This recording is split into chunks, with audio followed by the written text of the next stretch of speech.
Living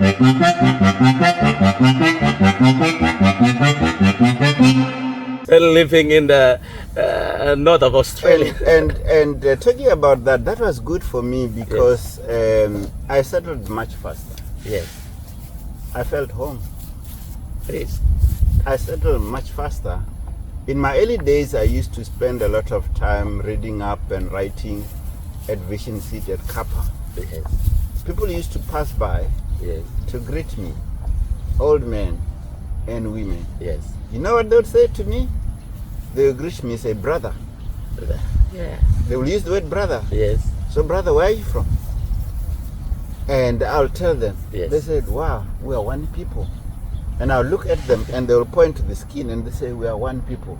That's right. That was before I knew there were actually people of darker pigmentation than me in PNG from Bongabia. That's right. And now these days I like answering the question, where are you coming from? I always say Buka. So some of the guys here in Airways, they always say, hi Buka man. Okay. So because I say I'm from Buka. Yes. That's interesting. Yes.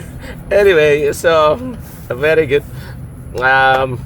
Okay, now next question that I'd like to ask is, well, you are such an inspirational person. You have got a great wealth of experience. You have traveled the world. So, what particular advice would you like to leave for a younger generation who think they have no hope in life and they can't do or make in life? What would you advise them?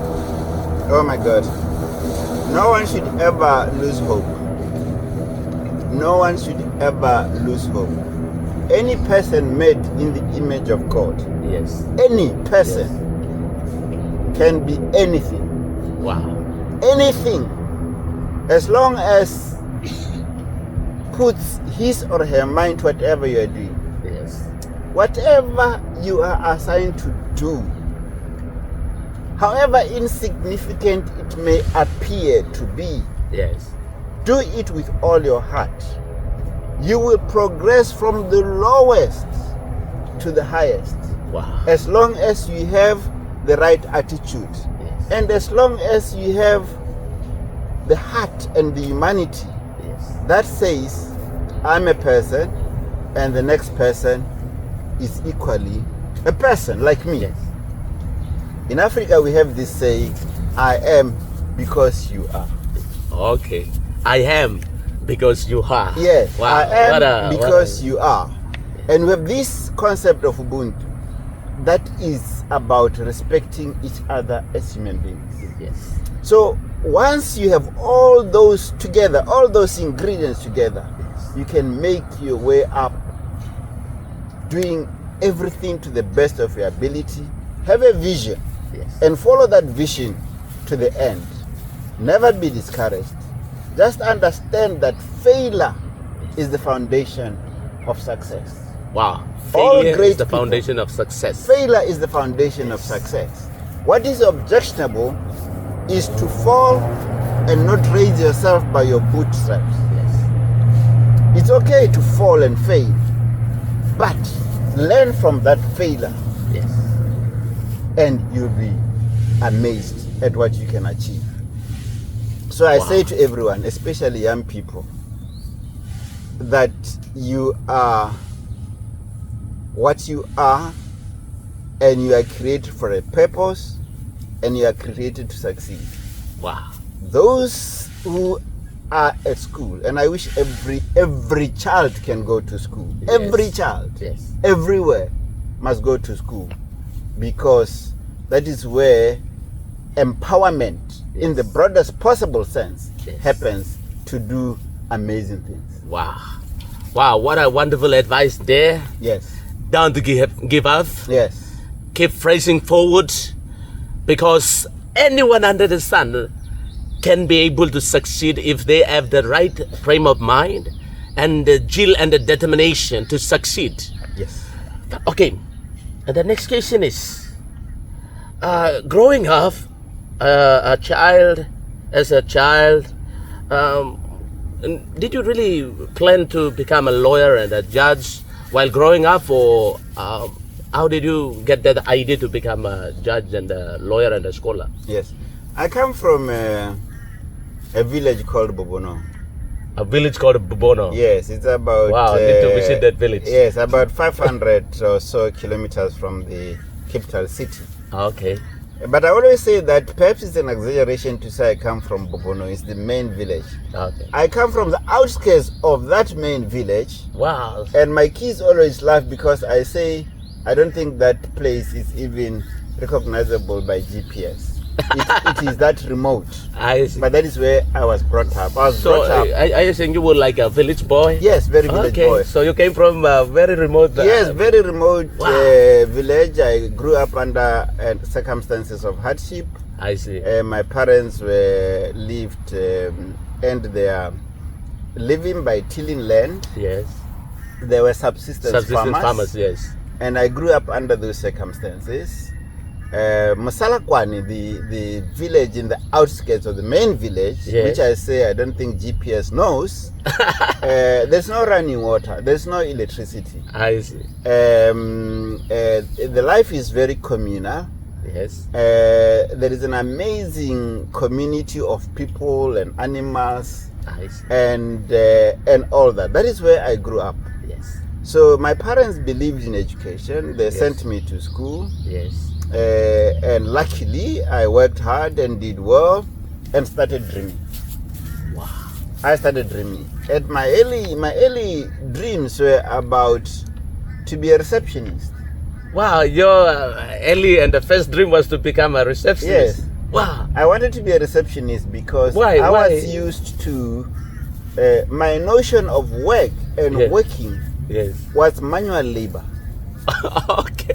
Like from sunrise to sunset, working under the sun, cutting firewood, digging, plowing. That see. was my concept of work.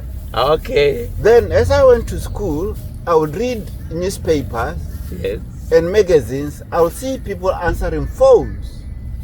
And people would tell me that these people who are answering phones, that is their work and they're being paid for it. Okay. And I would say, being paid for answering a phone? They said yes. Oh, I want to do And that. I said I wanted to do that. Okay. So in time that changed.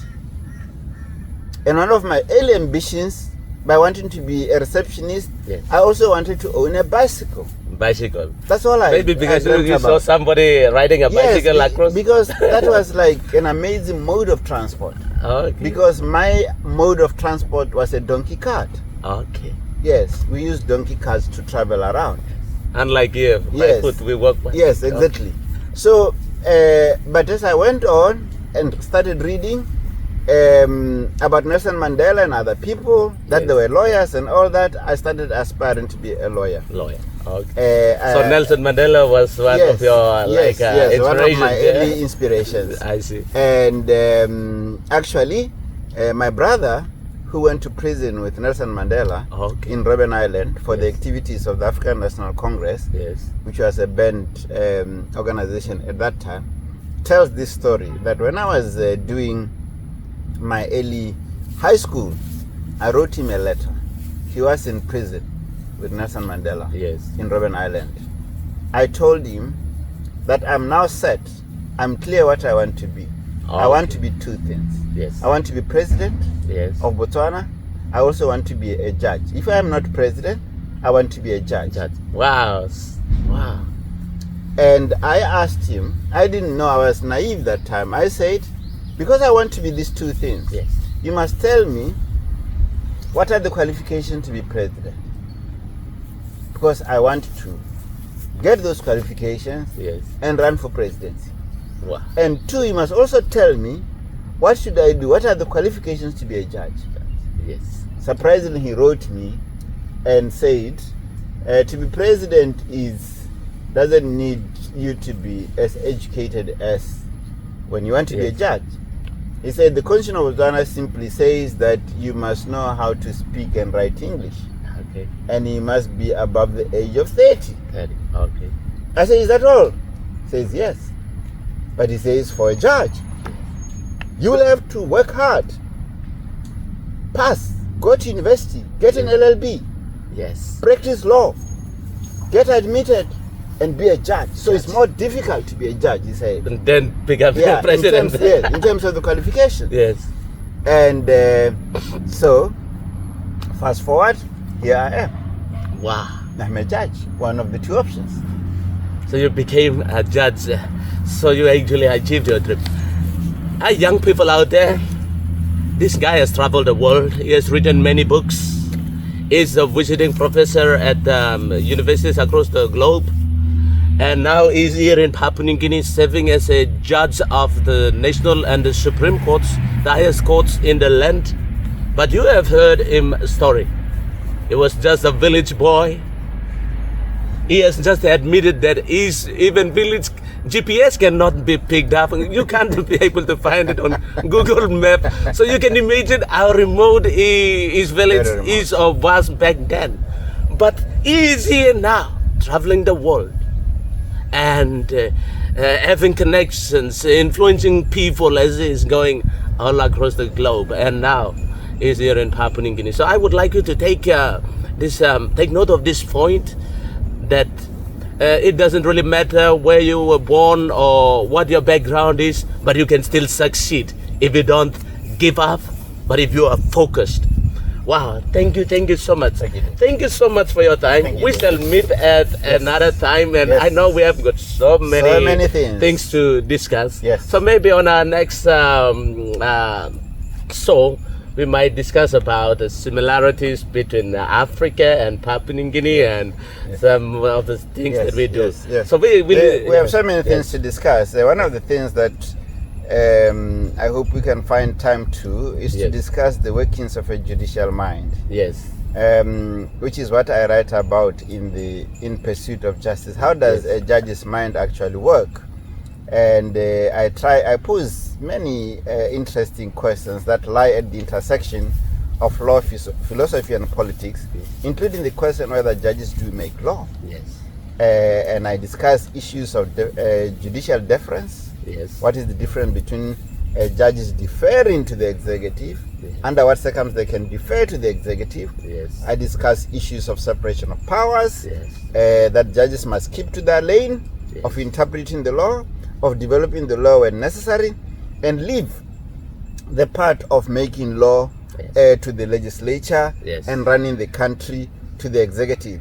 These three co-equal branches of government, the legislature, the executive, and the judiciary, must respect each other's boundaries. Yes. That is what I write about. But I also say we are appointed to the bench. We do not ascend to the bench as ideological virgins. Yes. We come with our own backgrounds, with our own beliefs, And perceptions. that informs Yes. the kind of jurisprudential output that we put out there to shape people's lives.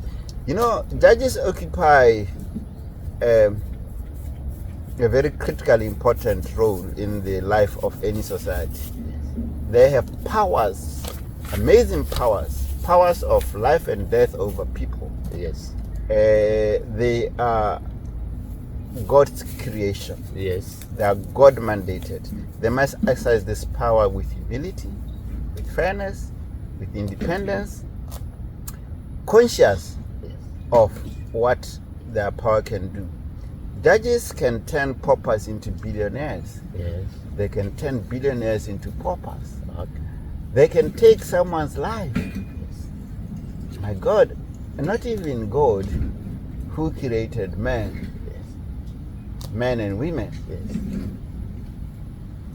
precise and passes judgment over them in their lifetime, but waits until they die for the judgment to come. But for judges, during the lifetime of human beings, they have these powers over their fellow human beings. Yes.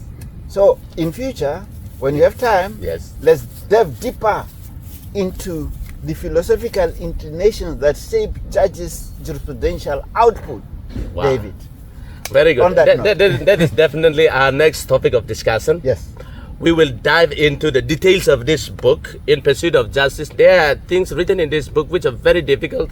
So we will dedicate the specific time to really discussing what is contained in this book and about the jurisprudence, about the law and the philosophy and all this. But Yes. for now, thank you so much for your time.